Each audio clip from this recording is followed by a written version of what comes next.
Magandang gabi mga masters, bali ngayon po ay 8 videos po ma-upload ko po sa aking YouTube channel.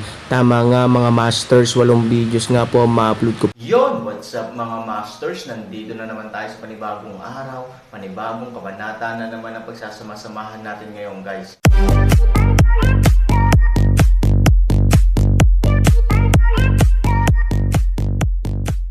Bali mga masters, kung bago ka pa lang po sa aking YouTube channel, please click the subscribe button, lalong-lalo na po yung notification bell guys, para maging connected pa rin tayo sa isa't isa at maging updated kayo sa mga susunod ko pang video.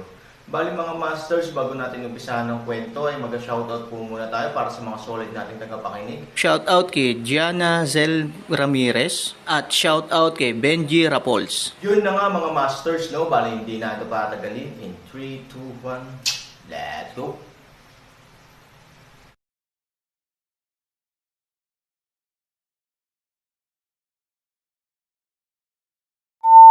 Kung uminom ka ng dugo, grabe ang eksena.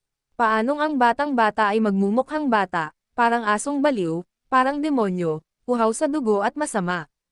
Pero ilang beses pa lang nilalamon na nila ang puso. Mahigpit at masikip, natapakan niya ang Aaron at iginulong ang kanyang mga paa na parang tinapakan. Parang pagtapak sa patay na baboy, pagtapak sa taong nakiramay sa kanya.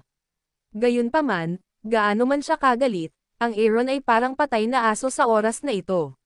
Don't see what to reply, hindi man lang siya kumikibo. Sino ang makakagalaw kung wala ang puso, ang pinakamahalagang organ ng buhay? Lalo na ngayong kakaalis lang ng puso niya, halos walang pinagkaiba ang Aaron sa kamatayan. Basura, malamig na tunog ng inumin, Magic Boy pa Aaron, sa oras na ito ay magiging isang mahabang barilyang, sumumpa sa kanyang Victor postura. Wow! Sa buong lambak, may mga dumadagandong na tagay. Parang lahat ng tao ay nagbubunyi sa kanilang pagbabalik bilang mga bayani ng lupa. Halos kabaligtaran sa kanilang mga tagay, ang madilim na ulap ay unti-unting nawala sa kalangitan, at ang makapangyarihang Gyusian Thunder Dragon ay nagsimulang maglaho ng dahan-dahan, sa pagbabawas ng maitim na ulap. Sa ibabaw ng lupa, nagsimulang lumabas ang apoy ng industriya ng lupa, at ang lahat ay nagsimulang bumalik sa orihinal nitong anyo. Ang mga alagad ay nasa mabuting kalagayan din sa pagkakataong ito, nag-isip siya ng iba pang bagay. Tot, mabuti, sa oras na ito, inilabas ng matandang monghe ang kanyang palakol na pango at maingat na inisip ang sinaunang artifact na naging ginto ay walang katapusang kasakiman. Mukhang sa pagkakataong ito, mag-e-enjoy ka pa sa matamasa mo. Tuldok, ito ay walang iba kundi kaluwalhatian. Ngumiti ang matandang monghe, at pagkatapos ay nagsabi, Buchi. Narito na ang disipulo. Tuwang-tuwa rin ang nasa katanghaliang gulang na monghe sa oras na ito. Ipasa ang utos at simulan ang soul formation na naman. Pagkuha at pagdadalisay ng kaluluwa. Oo, alagad. Kapag tapos na, gagantimpalaan ko ang 3 hukbo at gagawin silang mas mahirap. Oo, nang mabalitaan ng nasa katanghaliang gulang na monghe ang tungkol sa kanyang buhay, bumaba siya upang magayos. Para sa kanila, ang mga gantimpala ng master sa 3 hukbo ay palaging talagang kaakit-akit. Ito ay hindi dahil sa kabutihang loob ng master, ngunit dahil sa espesyal na paaralan at ang sa makatuwid, ang ganitong uri ng gantimpala ay higit na kapana-panabik kaysa sa ibang mga paaralan. Kaya, pagkatapos ng pagkawala ng mga ito, ang buong lambak ay muling nagsaya, at maraming tao ang nakabalik sa kanilang orihinal na posisyon, na handang magsimula ng isang bagong pag-ikot ng kaluluwa, alindog. Pula ang mata ni Magic Boy at puno ng dugo ang bibig. Kinain na niya ng buo ang puso niya. Sa oras na ito, tinitingnan niya ang bandila mula sa matandang monghe sa kalangitan at bahagyang tumango. Inilabas niya ang Aaron at planong umatras sa gilid. Halos sa sandaling binawi niya ang kanyang mga paa, ang hindi niya alam ay ang katawan ni Aaron ay sumasailalim sa mga kamanghamanghang pagbabago. Kapag ang dugo ng Diyos sa katawan ay hindi mahanap ang kalahating istasyon ng puso, ang lahat ay naging magulo. Dahil sa hindi makaagos at hindi makapagpapatatag ng Diyos ng dugo, nagsimulang lumabas ang magic blood. Ito ang estado na ang presyon ng dugo ng Diyos ay gumagawa ng magic blood. Sa hindi inaasahang pagkakataon, sa oras na ito, pinipigilan ng magic blood ang dugo ng Diyos. Ang mga ito ay tulad ng isang grupo ng mga mabubuting bata na may masamang mga bata upang umuwi, ngunit biglang hindi mahanap ang paraan, mabuting mga bata ay walang ideya, masamang mga bata ay nagsimulang hindi nasisiyahan, ang Master.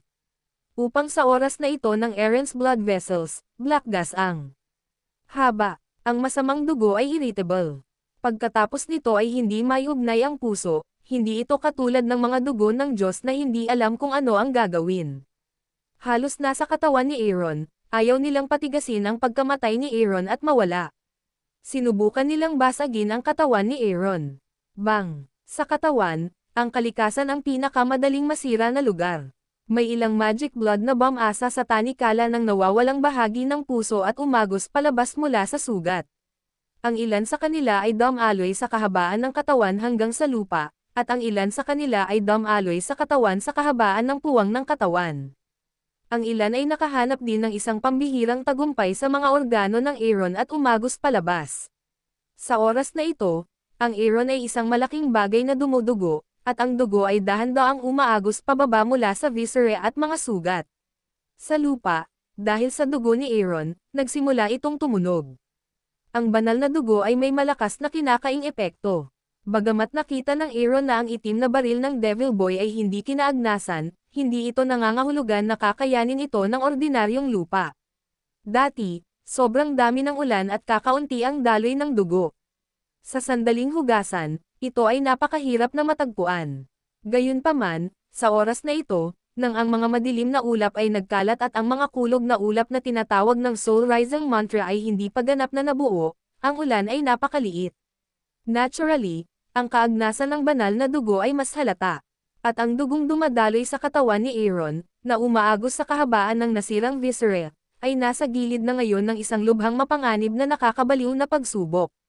Hindi ito kalayuan sa Dantian, isang lugar kung saan nagtatagpo ang enerhiya. Malaking enerhiya ang natipon doon, gumagalaw ng dahan-dahan. At ang mga out of the god blood mixed magic blood, ay tahimik na malapit.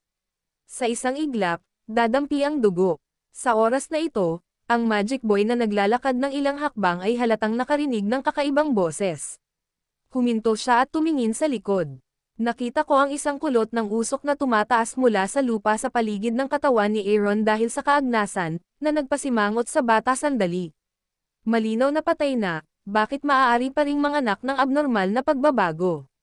Sa tanong nito, sumimangot si Magic Boy at dahan-daang umatras. Ang matandang monghe sa oras at espasyong ito ay karaniwang handa kasama ang kanyang mga alagad. Kung paanong handa siyang lumaban muli, may nalaman din siyang kakaiba sa Devil Boy. Hindi niya maiwasang sumimangot at umiling bilang senyales sa lahat na huwag kumilos.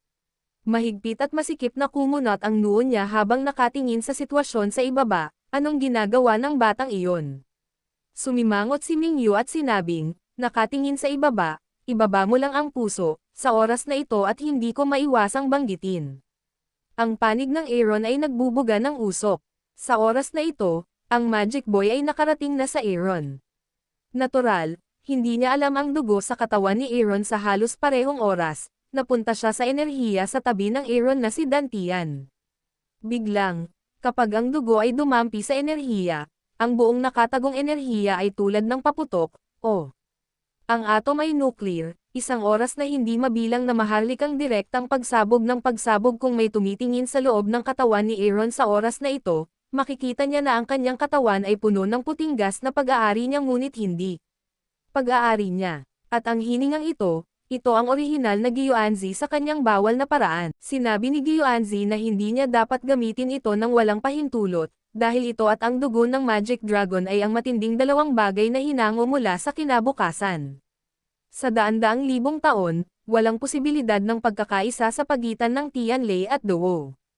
Sa makatuwid, upang maiwasang magkamali, sinadyang i-concentra ni Gyoanzi ang enerhiyang ito sa panig ni Dantian upang pigilan ang Aaron na gamitin ito kapag siya ay pinalad, kaya nagdulot ng hindi kinakailangang gulo. Palagi itong isinasa-isip ni Han Sangki at hindi kailanman ginagamit ang enerhiyang ito. Ngunit ang tinatawag na pagkalkula ng tao ay hindi kasing ganda ng pagkalkula ng langit, at ayaw itong makuha ni Gyoanzi. Si Aaron ay masunurin at talagang hindi gumamit ng kahit kaunting lakas, ngunit sa hindi nakikitang paraan, sa wakas ay natapos na siya. Kapag ang puting enerhiyang ito ay nawala, Ang mahiwagang dugo ni Aaron sa kanyang katawan sa oras na ito ay pumapasok din sa isang uri ng hindi pa nagagawang pagkamayamutan. Parang magma sa bulkan, gumugulong, bumubulusok. Ang mga daluyan ng dugo na nagdadala ng mga dugong ito ay parang pulang bakal sa oras na ito. Ang katawan ng Aaron sa ibabaw ay nagsimulang magbuga ng puting usok, at ang mga pulang batik-batik na mga daluyan ng dugo ay makikita sa lahat ng dako. Pero kung ganito lang, halatang hindi ito magagalit ng ganito kay Gyoanzi. Kapag ang puti ay maaaring makabangga sa mga magic blood na iyon at sumabog, ang mas malaking pagsabog ay nasa likod pa rin. Tulad ng dalawang magkaaway sa mundo, halos sa sandaling magkita tayo, mamatay ka o mamatay ako. Bang! Biglang sumabog ang buong katawan ni Aaron. Malapit lang sa Magic Boy ay hindi sumasalamin sa nangyari, pagkatapos ay sa dagandong ng isang pagsabog, ay ang laman at dugo ni Aaron na spray sa buong mukha. Parang bulok na persiman ang katawan ni Aaron, kaya bigla itong natapakan at sumabog, at agad na nag-spray ang kanyang katawan at internal organs. Damit na iinis na panasan ang laman at dugo sa kanyang mukha, ang itim na mukha ng Magic Boy ay ganap na nababalot ng itim na gas, at hindi niya makita ng malinaw ang kanyang ekspresyon, ngunit malinaw na hindi niya kailangang isipin ang tungkol sa kanyang galit. Panipi, Aaron, burst, panipi, sa oras, nagulat ako at nagulat nang makita ang Aaron na sumabog sa isang lugar, at wala nang magandang karne na natitira.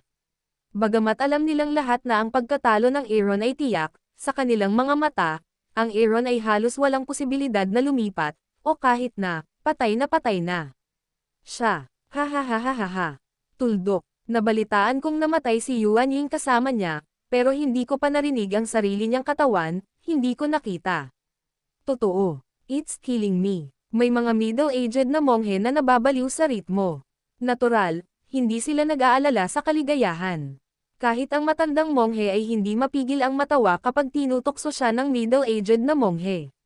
Pero si Mingyu, hindi niya alam kung bakit gusto niyang tumawa, ngunit hindi niya magawang tumawa. Tuldok, ang tanging katawan na magtatanggol sa kanya ay mawawala.